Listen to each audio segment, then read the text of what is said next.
کہ میرے ساتھ یہ رویہ ہے۔ شوہر کا بھی اچھا رویہ نہیں تھا، وہ بھی اپنے بھائیوں کی بات مانتا تھا، اس کی کوئی ویلیو نہیں تھی، کوئی عزت نہیں تھی، بہت زیادہ پریشان رہتی تھی، روتی تھی۔ جبکہ اس کی جو ایک بچی تھی، ان کے ایک جیٹھ کی کوئی اولاد نہیں تھی، وہ بھی اس کو دے رکھی تھی کہ وہ اس بچی کو سنبھالا کرے، اس کا اس پہ کوئی حق نہیں ہے۔ وہ بہت زیادہ پریشان رہتی تھی، شوہر بھی اس کے ساتھ کوئی تعاون نہیں کرتا تھا۔ تو ان بہن نے مجھے کہا کہ آپ کوئی ایسا عمل بتائیں کہ میری بیٹی اپنے گھر میں پرسکون رہنا شروع ہو جائے، اور اس کا شوہر اس کو عزت دے اور اس کی بات مانے، اور جیٹھانیوں کا جو اس کے ساتھ برا سلوک ہے، سارا ٹائم اس سے کام لیتی ہیں، بہت زیادہ کمزور بھی ہے، اتنا زیادہ کام نہیں کر سکتی، اسکول بھی جانا ہوتا ہے، بچی کو بھی سنبھالنا ہوتا ہے، جبکہ وہ خود سارے کوئی کام نہیں کر سکتی۔ لیکن میری بیٹی جو ہے وہ کمزور دل کی مالک تھی، وہ ان کے سامنے کچھ بولتی بھی نہیں تھی۔ پھر ان بہن نے یہ سارا معاملہ مجھ سے کہا کہ آپ کوئی ایسا مجرب وظیفہ بتائیں کہ اس کے گھر والوں کا رویہ اس کے ساتھ اچھا ہو جائے، اور اس کا شوہر جو ہے وہ اس کے ساتھ اچھا برتاؤ کرتے، حتیٰ کہ شوہر جو ہے وہ اس کے قریب بھی نہیں آتا تھا، یعنی اپنی بیوی سے دور رہتا تھا۔ اس کے جیٹھ اس کے ساتھ بہت زیادہ برا سلوک کرتے تھے، حتیٰ کہ بیچ میں جب میاں بیوی کا جھگڑا بہت زیادہ بڑھ گیا تو وہ ناراض ہو کر، اس کی بیوی ناراض ہو کر گھر آ گئی۔ جب وہ گھر آ گئی تو اس کے جیٹھ نے کہا اپنے بھائی کو کہ اس کو طلاق دے دو، ہم تمہاری دوسری شادی کروائیں گے۔ کافی ٹائم جب وہ گھر بیٹھی رہی تو اس کے شوہر نے اس کو ایک طلاق دے دی، باقی 2 طلاقیں نہیں دی تھی، لیکن جب اس کو ایک طلاق دے دی تو اس نے دوبارہ اپنی بہت ساری آنٹیاں تھیں اور اسکول میں جو اس کے ساتھ ٹیچریں تھیں، انہوں نے اسے مجبور کیا کہ آپ کی پہلے بھی ایک دفعہ شادی ہو چکی ہے، آپ کا شوہر معذور ہو گیا تھا، اب آپ کی دوسری جگہ شادی ہو رہی ہے، تو آپ کوشش کریں تاکہ آپ جو ہے اپنے اس رشتے کو نبھائیں۔ آپ کی بچی جو ہے، آپ کی بچی کون پالے گا، آج کل اتنا مشکل ٹائم ہے، آپ اپنی بچی کے خاطر کمپرومائز کر لیں اور آپ دوبارہ رجوع کر لیں۔ تو ان کے کہنے پر میری بیٹی نے جو ہے اس کے ساتھ دوبارہ رجوع کر لیا، اپنے شوہر کے ساتھ رجوع کر لیا، اور وہ والدین کو ناراض کر کے چلی گئی۔ لیکن اس کے باوجود بھی شوہر کا رویہ اتنا ٹھیک نہیں تھا، ماں باپ بھی ناراض ہو گئے تھے کہ تم نے کیوں ایسا کیا، تم نے نہیں جانا تھا، لیکن وہ اپنی بچی کی خاطر چلی گئی کہ میری بچی پر باپ کا سایہ قائم رہے۔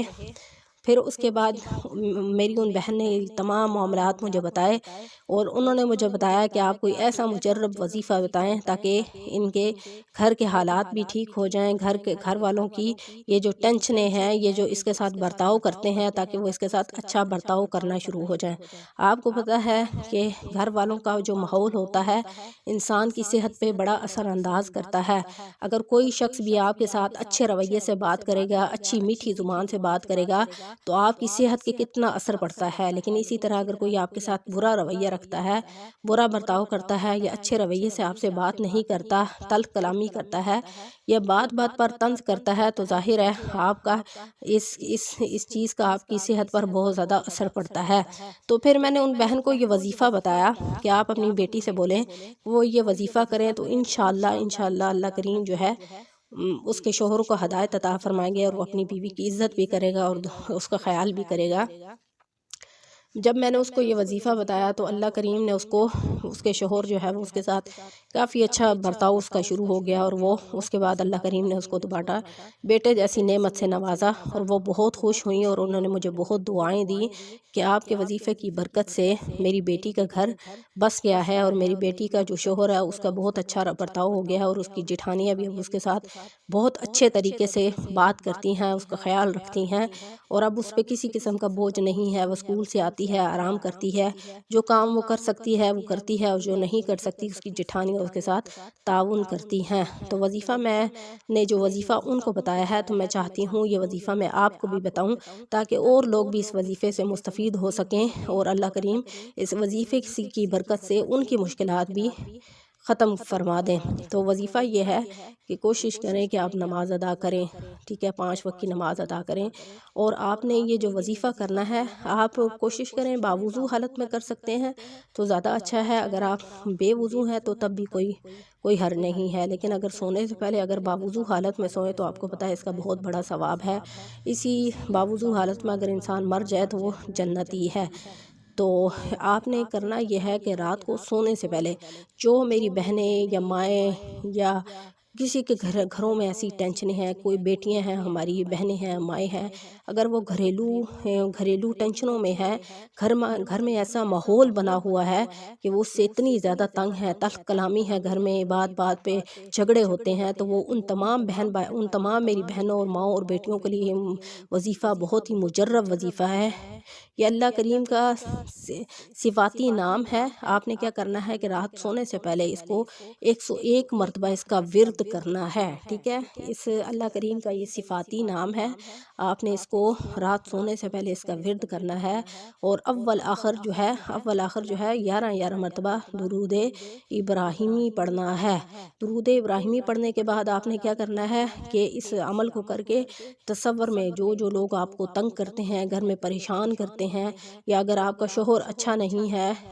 سسرالیوں کا رویہ اچھا نہیں ہے، تو آپ نے اس اسم مبارک کو پڑھ کے ان کو تصور میں پھونک دینا ہے اور دعا کرنی ہے کہ اللہ کریم ان کو ہدایت عطا کریں۔ اور یہ عمل آپ نے 2 ماہ تک جاری رکھنا ہے، ٹھیک ہے۔ یہ عمل 2 ماہ تک جاری رکھنا ہے، اور وہ اسم مبارک کیا ہے؟ یا ہادیو، ٹھیک ہے، یا ہادیو، ٹھیک ہے۔ یا ہادی بھی پڑھ سکتے ہیں، یا ہادیو بھی پڑھ سکتے ہیں۔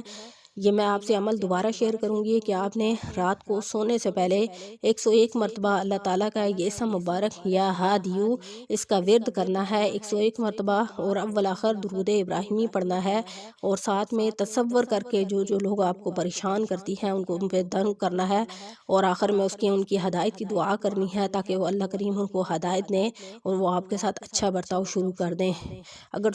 اور پھر اس کے بعد جو بھی عورت، جو بھی بیٹی، بہن، ماں اس عمل کو کرے گی، یہ عمل آپ نے 2 ماہ تک جاری رکھنا ہے، اس کا ناغہ نہیں کرنا، ٹھیک ہے۔ اگر عذر کی وجہ سے آپ نے اس عمل کو چھوڑ دیا ہے تو پھر اس کی دوبارہ سے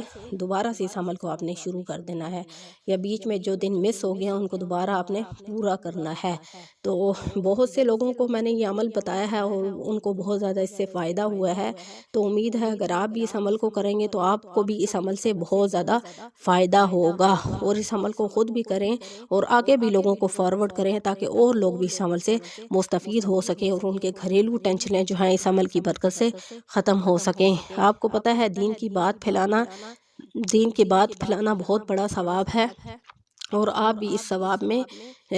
ثواب میں آگے بڑھیں۔ تو انشاءاللہ نیکسٹ ویڈیو کے ساتھ آپ کی خدمت میں حاضر ہوں گے۔ وآخر دعوانا ان الحمد للہ رب العالمین۔ السلام علیکم ورحمۃ اللہ وبرکاتہ۔